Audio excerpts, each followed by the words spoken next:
जय जगन्नाथ। आज छुआ आलोचना करवा धनीर पासे धन नाही निर्धनी पासे धन थाई। बुझीगला कहबार तात्पर्य कली जुगरे धनीर पासे धन ना निर्धनी पासरे कौन है धन थाए। कारण बर्तमान तुम भावुथ संसार धन कौन अमूल्य धन कौन टंका सुना रूपा ये धन अमूल्य धन ये कि धन माया धन अमूल्य धन हूँ प्रभु।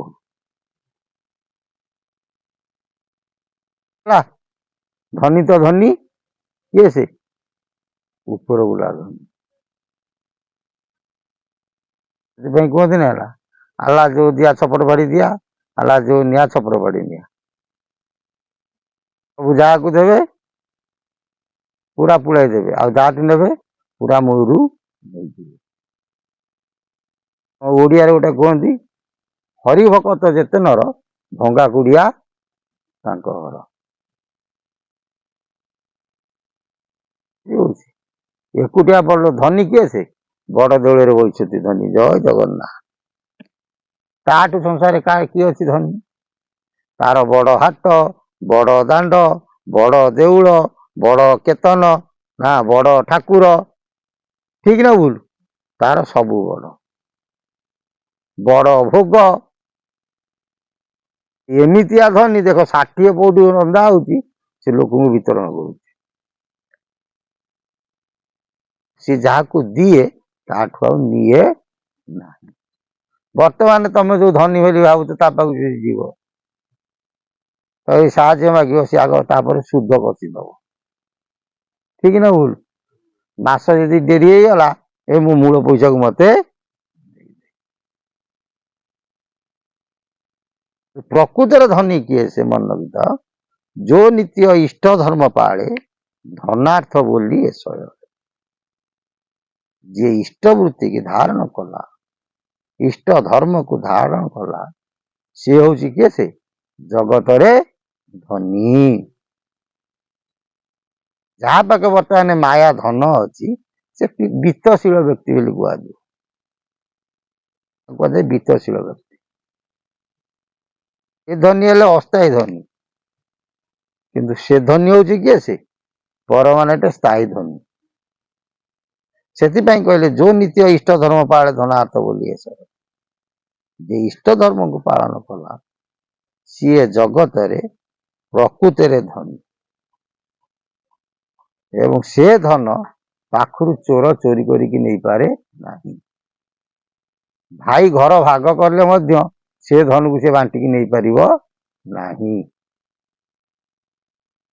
बुझी ना से एमितिया धन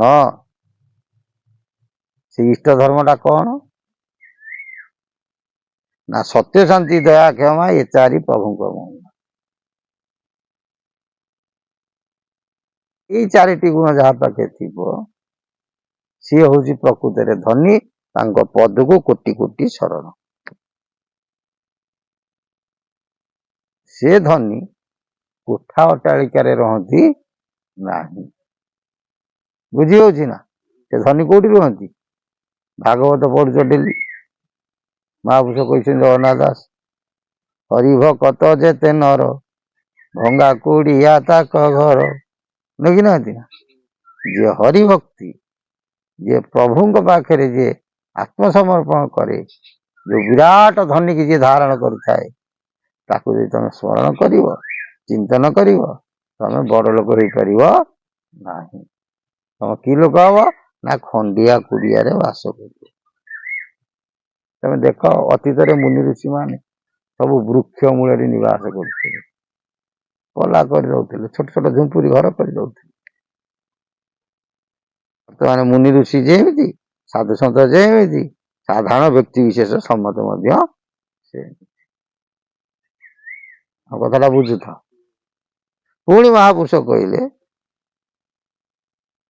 ସେ ଧନୀକି ଧରିବା, ସେ ଧନକୁ ଅର୍ଜନ କରିବାକୁ ହେଲେ ଗୋଟେ ମୂଳ ଜିନିଷ ଦରକାର, ଅମୂଲ୍ୟ ରତ୍ନ ଦରକାର।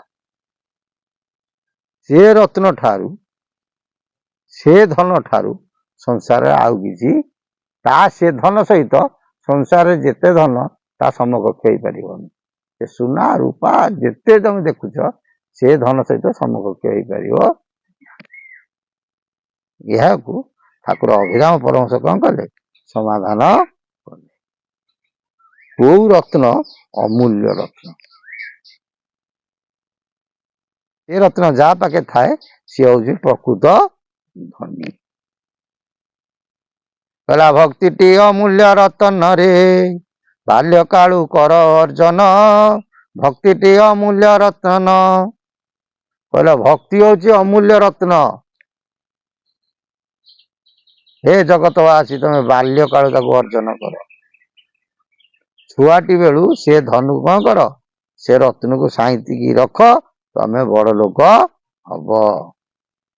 ଭକ୍ତି ରତ୍ନମାଳା ହୃଦୟ କର ହାର, ଦିଶିବ କେଡେ ଶୋଭନରେ, ଦିଶିବ କେଡେ ଶୋଭନ। କହିଲେ ସେ ଭକ୍ତିମାଳାକୁ ହୃଦୟରେ ଧାରଣ କରି ଗଳାରେ ଲମ୍ବାଅ, କି ସୁନ୍ଦର ଲାଗିବ। ତମେ ଭକ୍ତି ଅଛି, ତମ ପାଖେ ପ୍ରଭୁ ଅଛନ୍ତି। ଯଦି ତମେ ପ୍ରଭୁଙ୍କୁ ପାଇଗଲ ତା ସାଙ୍ଗରେ ଆଉ କଣ ସମାନ ଅଛି? ଭକ୍ତି ଆଣେ ଦୟା ଧର୍ମ, ସତ୍ୟ ଶାନ୍ତି କ୍ଷମା ଗୁଣ। ଭକତିର ଭକ୍ତି ପ୍ରାଣ, ଭକ୍ତି ଡୋରି ପରା ବନ୍ଧନ ହୁଅଇ। ଶ୍ରୀ ସତ୍ୟ ନାରାୟଣ,